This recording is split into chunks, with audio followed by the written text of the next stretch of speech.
I always forget that. This is a reasonably good hand. It's nice to have like armor smith against paladin. I can wait no longer. Just because it stops them doing their hero power. Thank you for the follow, Regan H. What? Justice demands retribution. What?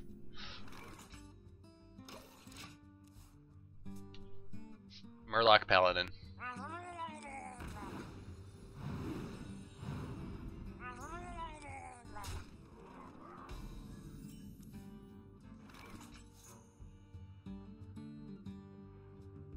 Back to work.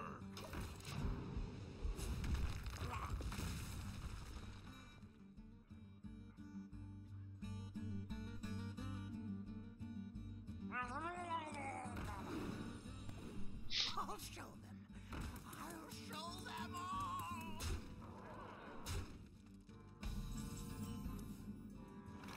No problem.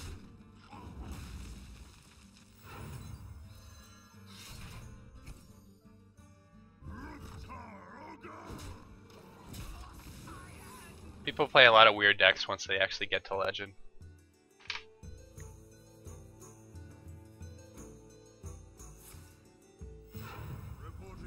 I'm guessing this is Avenge.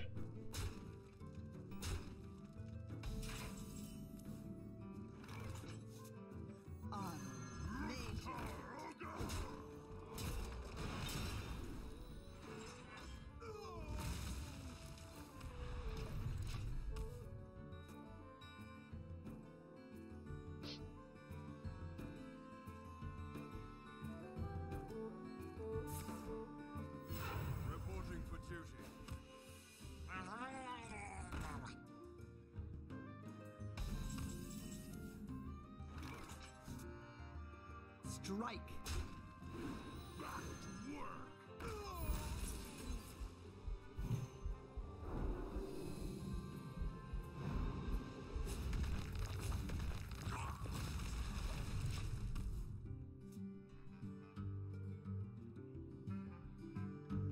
Victory. Woo! Fuck you, Murloc Paladin. So I didn't get punished. Legend hype. Let's just bask in the legendness. Hey guys, I just thought I'd do a little bit of talk about what deck I played this season and how my stats were over the course of the season, because this game was really short. Typically the final boss game is usually against either like a legend rank player who's playing like usually a pretty strong deck, or against somebody who's also at like rank 1 or 2 who's playing a pretty strong deck and who's a pretty strong player. As we saw, this guy was clearly just kind of messing around. I don't know if he was just trying out a new deck or if he just decided that he wanted to gift wins to people at rank 1. But it worked out really well for me because it ended up being a very short game and I got to Legend. But I also do not want to upload like a 4-minute video and have everybody spoiled that the game ends in 4 minutes. So I'm going to talk a little bit about the deck and my stats for this season just to pad out the length a little bit and so that we can get some insight into how things went. So this is the deck list. It's pretty standard Control Warrior for this season. I did make some changes. Early in the season I was running the Black Knight, I was running Big Game Hunter, and I was running Ysera. And the cards that I had swapped out were Alexstrasza,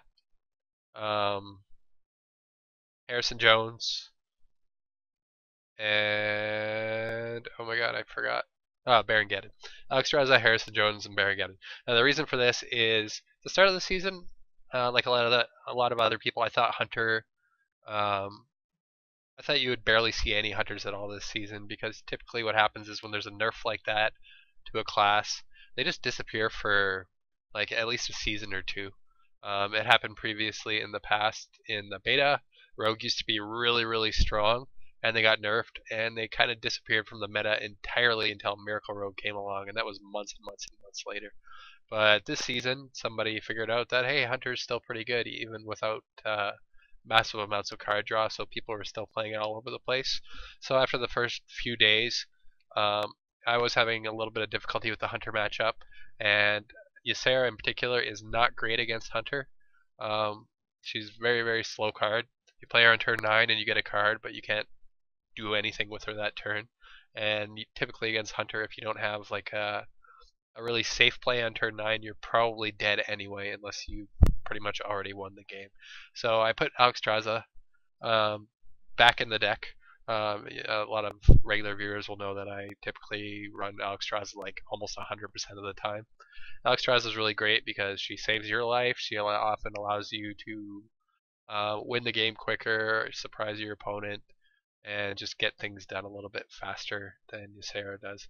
Even against Hunter or say against Priest, you play Alexstrasza and you either heal yourself or you do a bunch of damage to your opponent.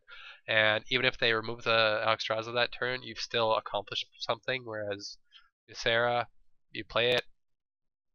Ysera is really good against Priest, but you play it against Hunter. Say they Hunter's Mark and kill it, and you've got one card from her, and chances are it's not going to be like Ysera Awakens, which is like the best Ysera card. It's probably going to be something uh, like Laughing Sister, which does not have a huge impact on the game. So that's why I chose to run Alexstrasza. Harrison Jones, for obvious reasons, hunters use weapons. Shamans are all over the place, and they're all running Doomhammer right now. As we saw in the Seat Story Cup last weekend, some Shamans are running 2 Doomhammers. There are a few handlocks out there, not a huge amount, but you can still get some value from that. It's great in the mirror. So basically, Harrison Jones can, as we saw probably a few times from the videos I uploaded this season, Harrison Jones sometimes just straight up wins you the game, whether it's from just generating a massive amount of cards from destroying a Doomhammer, or just from removing one of your opponent's win conditions, or from making them rage quit the game. Harrison Jones is just really awesome right now with all the classes that are running weapons. Pretty much the only matchup that it's just straight up bad in is versus Druid. There's not a lot of druids right now, so it doesn't matter. I guess it's not great against Zoo either, but there also aren't a lot of Zoo right now. Against Priest, you might think it's not very good, but often I found, especially against inexperienced priests, even when they don't manage to thought steal a weapon, you can play it like turn 7 maybe after armoring up when they have maybe not so scary board.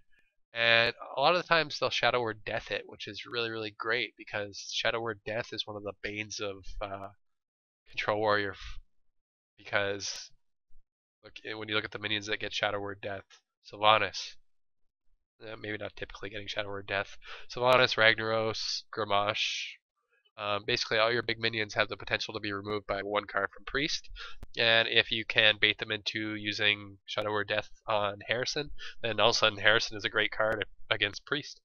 And the other change was Baron Geddon. Baron Geddon is in the deck because there's so many hunters playing. Like basically you have face hunters, and then you have the more controlly Undertaker hunters. But pretty much almost every hunter right now is playing Snake Trap. Snake Trap is not a huge pain in the ass for Control Warrior, but it is sometimes something you have to deal with. And they're all running Savannah High mains, and they typically tend to spam the board with minions, so Baron Geddon becomes just really good. Um, that's basically the longest rate of that. The other cards are all fairly typical. I do run Cleave. Cleave is another card that can sometimes, if you get it early and you're against Zoo or Hunter, it can just straight up win you the game because what happens a lot is Hunter will like coin out 2 Undertakers on turn 1 when they have like a creeper to play on turn 2, and you have Cleave in your hand, you can completely deny them that play, and all of a sudden a lot of the strength of their deck is just completely gone. Or you play it on turn 2 against Zoo after they've played out 2 Flame Imps on turn 1, and all of a sudden you have just completely cut off their balls and they've taken 6 damage. So Cleave is really strong. I would recommend running 2 because 2 is a little bit greedy against a lot of decks. Cleave, like against control decks, Cleave is typically not as great. Like in the mirror, you very rarely get a chance to use Cleave in the situation where like you're really happy to be using it. And against Priest, it's almost never good. Against Shaman, it's usually not very good. Usually you end up killing a totem and damaging something else with it, since a lot of non-totem Shaman minions have 3 health. So against those matchups it's not good, but because Hunter is so prevalent and it's still good against Zoo, Cleave is still pretty decent, I think. I don't run any slams. Slam is a really good card. It does a lot of good stuff. I think it's especially good in control matchups. Um, it is good against aggro because it functions as just pure removal if you need to use it that way. But usually what I find happens is when I want to put some other card in, when I want to tech something else in, Slime is almost always the first card I remove because I kind of see it as just a cantrip, which is a card that replaces itself. So I don't run Slams right now. I definitely have run Slams in the past. It's a good card in conjunction with something like Wild Pyromancer. It always works well with Execute. Like a lot of times with a deck that doesn't run Slams, you'll find yourself in a situation where you're facing down like a Rag and you have no board, but you have Execute in your hand, and you don't really have any real way to damage Rag enough that, or to damage him at all, to execute him without having to use a weapon and then taking an additional 8 damage. So Slam is a very good card. I just choose not to run it. The other stuff is fairly standard: 2 Cruel Taskmasters, 2 Armor Smiths, 2 Acolytes of Pain. It's all pretty self-explanatory. 2 Death Bites. The Senjin in this deck, basically what happened was at the start of the season, I just copied whatever deck Show was running, and he had Senjin.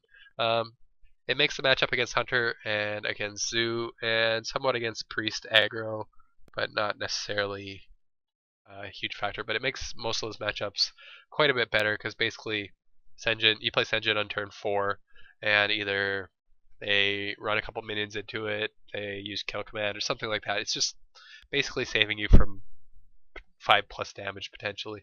Brawl, completely self-explanatory. One of the reasons I did uh, so well this season, I think, is because Brawl just my Brawl RNG was insane. Like it got to the point where when I brawled, even if my opponent had 6 minions on the board, I just expected that my 1 minion would win, and I was right more often than not. So hopefully I don't face some like really bad brawl karma because of that. Faceless, really good in control matchups. It's still good. Like basically, just imagine any card in your deck that's really strong. Now you can have 2 of them. So Faceless is good. Some seasons I've chosen not to run it when I want to run something else, but basically a lot of times it's allowed me to have like 2 Sylvanuses in a game, which ended up winning me the game, or 2 Rags. And sometimes when you're really desperate, you can Faceless like a Senjin or something else, and just like even facelessing Armor Smith sometimes is enough to win you the game because your opponent doesn't have enough damage to kill you and avoid giving you a bunch of armor.